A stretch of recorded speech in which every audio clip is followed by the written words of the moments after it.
ताज्या घडामोडी जाणून घेण्यासाठी STV महाराष्ट्र चॅनलला सबस्क्राइब करा, शेअर करा आणि बेल आयकॉन प्रेस करा।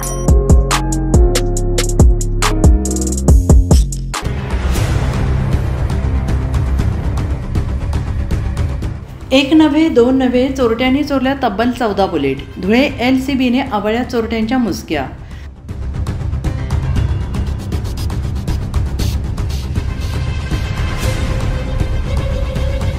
धुळे तालुक्यातील शिरपूर येथील 2 सराईत चोरट्यांनी नाशिक, पिंपळगाव आणि पुणे येथून एक नाही दोन नाही तब्बल 14 बुलेट चोरी केले आहेत। धुळे स्थानिक गुन्हे शाखेच्या पोलिसांना मिळालेल्या गोपनीय माहितीच्या आधारे शिरपूर येथे असलेल्या एकाकडे चोरीची बुलेट असल्याची कुणकुण पोलिसांना लागताच पोलिसांनी सदर व्यक्तीला ताब्यात घेऊन त्याची विचारपूस केली असता सदर बुलेट ही चोरीची असल्याचे त्यांनी सांगितले। त्यानंतर पोलिसांना त्या छोट्याकडून एक नाही दोन नाही तब्बल 14 बुलेट त्यांनी त्याच्या ताब्यातून पोलिसांनी घेतले आहेत।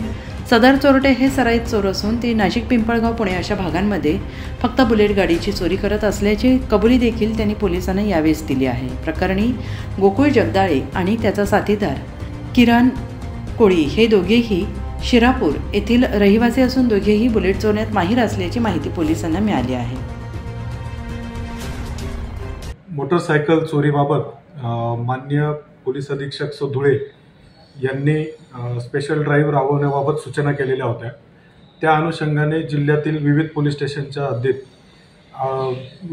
स्थानिक गुन्हे शाखा नेमणुकीचे अंमलदार हे गोपनीय माहिती घेण्याकरता फिरत असताना शिरपूरमध्ये स्थानिक गुन्हे शाखा नेमणुकीचे राहुल गिरी आणि कमलेश सूर्यवंशी तसेच यांना माहिती मिळाली होती की एक इसम हा चोरीची बुलेट घेऊन फिरतोय। त्याप्रमाणे त्यांनी विश्वासात घेतले असता त्याने त्याच्याकडे असलेली बुलेट ही चोरीची आहे असे त्याने सांगितले।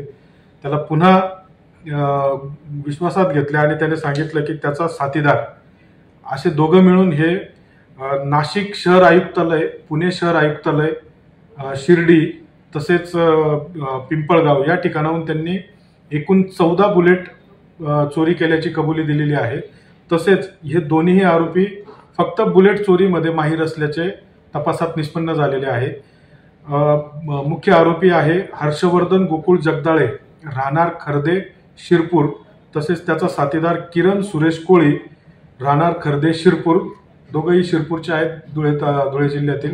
सदर आरोपींकडून एकूण 14 मोटरसायकल जप्त करण्यात आलेल्या आहेत आणि पुढील कारवाईसाठी संबंधित पोलीस स्टेशनशी संपर्क करून पुढील कारवाई करीत आहोत।